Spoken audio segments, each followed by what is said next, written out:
Hey guys, it's me, Dr. B, or you can call me Vanessa. If you're new here, welcome. Go ahead and hit the subscribe button down below. Give me a thumbs up if you like my content. Let me know in the comments below what you think of my video. If you're new here, I'm a psychologist who really likes to read books. So in today's video, we're going to be doing my August 2022 wrap up. A little bit late because it is September 12th, so we're like basically halfway-ish through the month. Better late than never. I'm going to be talking about the books that I read in August. So basically I'll be giving you my star rating, what I thought about the book, and if maybe it's something that you would want to pick up. So the first book that I read this month, or rather listened to, was Long Shot by Kennedy Ryan. And oh my God, what a way to start out August. So this was definitely a 5-star read for me. It is part of the Hoops series, which is a sports romance. And I will say, you may want to check the trigger warnings. There is some domestic violence that goes on in the book. And I overall really liked it. It was one of the best books that I've read or listened to this year, so I highly recommend it. The next book that I read was The Hating Game by Sally Thorne. I'll be honest, so there was a lot of hype about this book. I've heard really good things about it, but I only rated it a 3-star. I read the book and then I watched the movie right after, and while I was reading the book, I felt like it was really slow to get into anything. Like it was about 80 or 90 pages before anything really happened, like romance-wise. And I get it, you're like building up characters and all that stuff, but for it to be like a romance book, I guess I was looking for more. It is enemies to lovers, but I felt that the main character, her name was Lucy, she was a little bit sex crazed, I suppose. But in the movie, so the movie was very much the book adaptation. It was pretty much like spot on. So it was really cool to see the book come to life essentially, and I really like Lucy Hale, so I thought that she fit that role. She was really cute, so she could be Shortcake or whatever. The book is overhyped in my opinion. Then I read Such a Pretty Girl by T. Greenwood. This is an ARC, so this is a book that I won through a Goodreads giveaway, and this is a historical fiction. I rated it 4 stars. This book's super cute, by the way. Back and front, very much like 70s vibes. And the book is set in the 70s, but it goes back and forth between the 70s and the present day, which I believe was 2019. Set in New York, and essentially it's this whole synopsis of this book is Ryan. So Ryan is the girl, she's the main character of the story, and a very controversial picture of her is found in the possession of a really wealthy investor who was recently labeled as a pedophile and a sex trafficker. And there was an inscription on the back that was to him from Ryan's mother. And so the whole story kind of goes through like past and present, like her relationship with her mom growing up, and then her relationship with her mom now, which sounds like it's not great, but they kind of like come to that. I don't want to spoil anything, but I definitely thought this was a good book. So hopefully this book is kind of like up and coming, gets a little bit more traction, because it actually is a pretty good book. Kind of gave me some Seven Husbands of Evelyn Hugo vibes, just because maybe it was set in the 70s. There's like the whole movie, like Hollywood kind of vibes to it. But definitely recommend this. Then I listened to another book called Pathological by Sarah Fay. It's nonfiction, it's a memoir. I didn't really like it, to be honest, so I actually gave it 2 stars.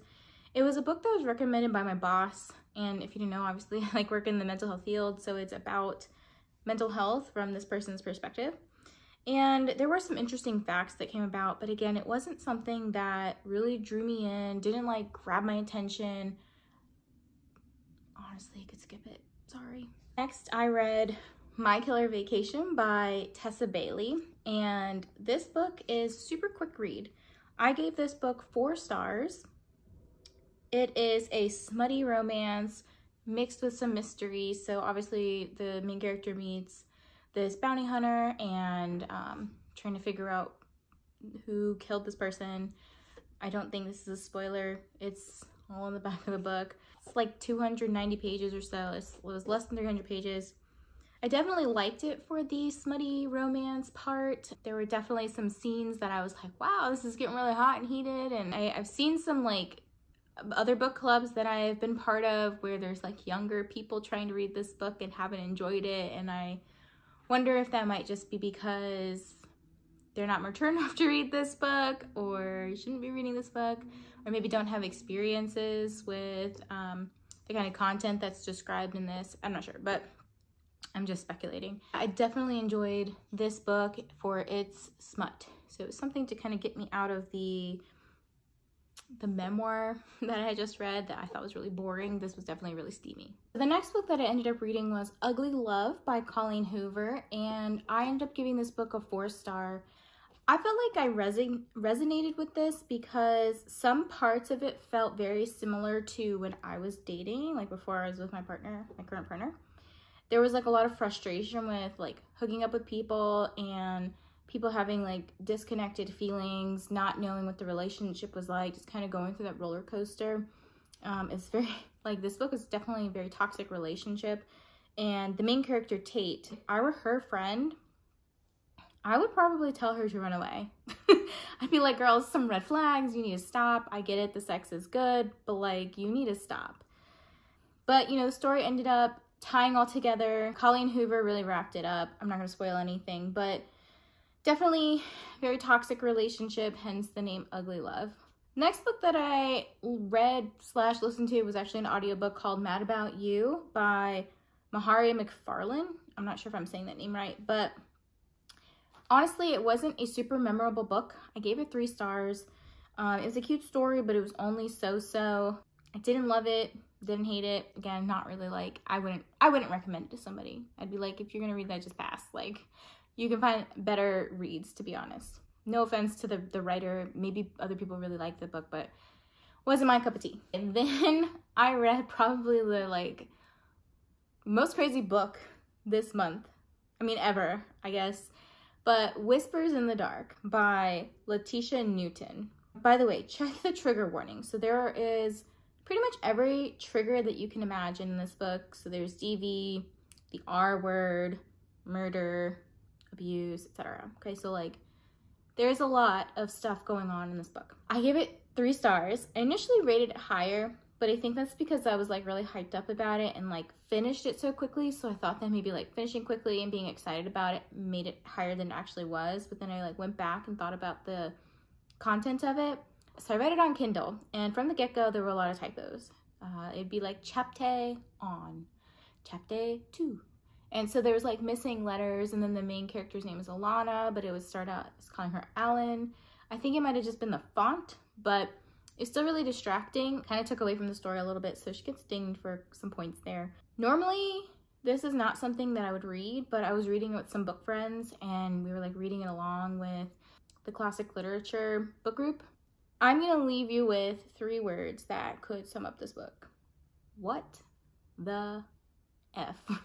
For that book, I needed a little bit of a palate cleanser, so I ended up picking up Malibu Rising by Taylor Jenkins Reid. And I would say that TJR, that's my little acronym for her, I think she's probably my favorite author. I've only read a few books by her, but I really like her writing style. I gave this book 4 stars on Goodreads, but if Goodreads lets you do half stars, I would definitely say this is like a 4.5. There's really good character development in this book, and it came like full circle. Taylor Jenkins Reid is really good at like coming full circle. She'll start off with something, you're like, how is this related? And then like at the end, she just like ties it back together, and I love stories like that. There's a character that comes up named Carrie Soto, and I actually pre-ordered that book when I heard about it coming out. I am excited to read that. The last book that I ended up reading in August was actually a short story by Taylor Jenkins Reid called Evidence of the Affair. I gave that one a 4 stars as well. I think true 4 stars in my opinion. And it's just a really short story that is told through letters. It's about like 80 pages or so. And I would say that I finished it in 45 minutes. I just like kind of plowed through it one night. Very cute, kind of surprising, little twist at the end, but I think it's worth it. It's worth a little, you know, take 45 minutes out of your day to read this book.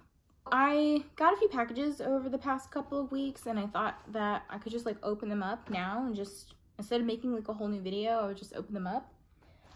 One of these I got today. So I know what this one is. I mean, I know what all of them are, but some of them I got a while ago and I don't quite remember what I bought. I did get a couple of books in August, like they were sent to me, but I already opened them from some book friends. I got them while I was in the hospital. So after my appendectomy, I had a couple of packages come in from some of my friends. Shout out, thank you guys for purchasing from my Amazon wish list. Some of my book friends have also recommended this one app called Pango Books. And when you first sign up with Pango Books, you can get like a $5 credit. So I ended up using this credit. I like posted a book that I had already, like I had a second copy of and just trying to sell it. They gave me a $5 credit towards my first purchase. And I got a book that I've been hearing a lot about, and I really just wanted to see what it was about. I might actually take this with me to the beach next week and just start reading it. Like, I'm so ready to get into something other than like mystery and romance. So maybe something like fantasy, but the book that I got, it's kind of like a dystopian, at least I've heard it's like dystopian. I got the first book of the Shatter Me series. I'm like so excited to read this.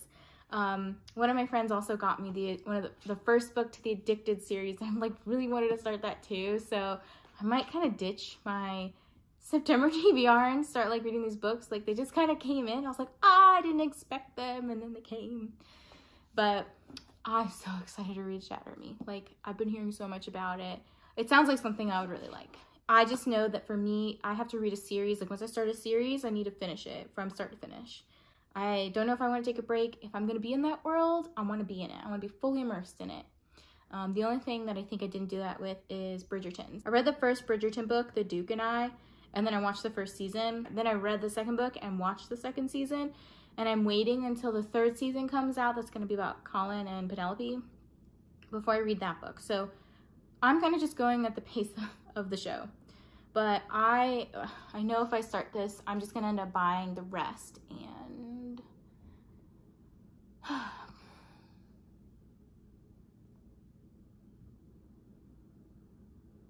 that was me contemplating how much money that's going to cost me.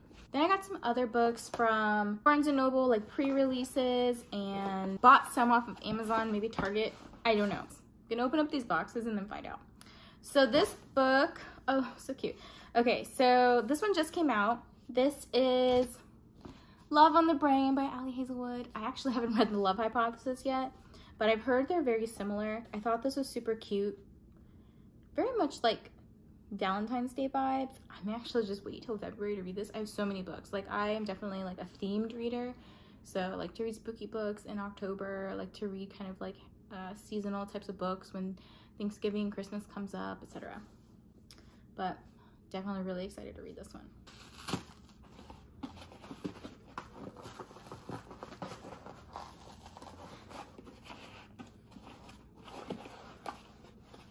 Why is this package so hard? I think these are from Target.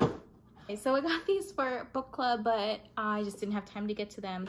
So this one, oh, it feels so weird. Okay.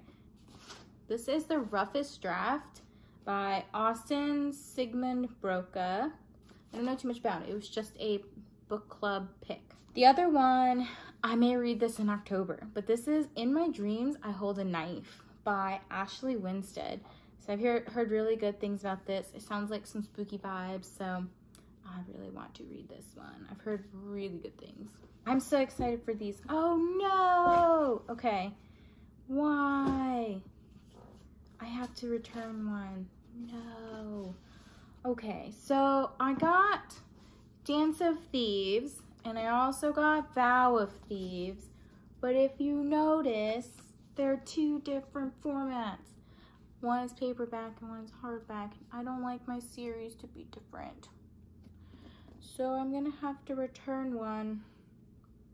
I'll have to figure out if I like paperback or hardback more for these. I may do the hardback just because I don't know, I kind of like the, shoot, help me decide. But I really like the gold on this. I wonder if the hardback of this one comes in gold too. That's so disappointing. But I didn't even realize that I did that. Last book that I want to show you guys. I'm like so excited to read this book. I may take this one down with me, down to the beach with me. Like I said, I might be ditching my whole September TBR just because like so many really good books like just came out that I had pre-ordered. So I pre-ordered this one once I heard that it was coming out. It is by my favorite author, Taylor Jenkins Reid, and it is Carrie Soto is Back. And look, I got a signed copy. So in the front cover, she just has her signature, which I thought was really cute. I actually forgot that I ordered the signed copy. And when I got charged later, I was like, why this book cost $30? I would never buy a book that's $30. But I would buy a book for $30 if TJR signed it. So she did, and I bought it. But this one's about Carrie Soto. I heard from Adrienne, you should go check out her videos. She has really cute like lifestyles and book vlogs and stuff, but she just read this book. Her sister picked out her books for a week. So Carrie Soto's mentioned in Malibu Rising, but you don't have to read Malibu Rising to know anything about Carrie Soto apparently, which I thought was good. You know, it's nice that that Taylor Jenkins Reid can have these standalone books, but this one is apparently more so about her tennis career, which I guess is her life, rather than like her personal life. Adrienne had said in her video that there's a little bit of romance and like who she picks, but it's mostly about her tennis career. But regardless, it's a TJR book. I'm excited to read it. I have Daisy Jones and the Six to read as well. I'm sure I have a couple other ones, like after I do Forever Interrupted, I think is the name. So I have a few by her still that I need to read or want to read, and I'll get to them, but I may have to like kind of, like I said, just, you know, move past my September TBR, which I feel like I made in July. Hope you guys like my video. Let me know in the comments below what you think I should read next, and let me know what kind of ideas you guys have for videos.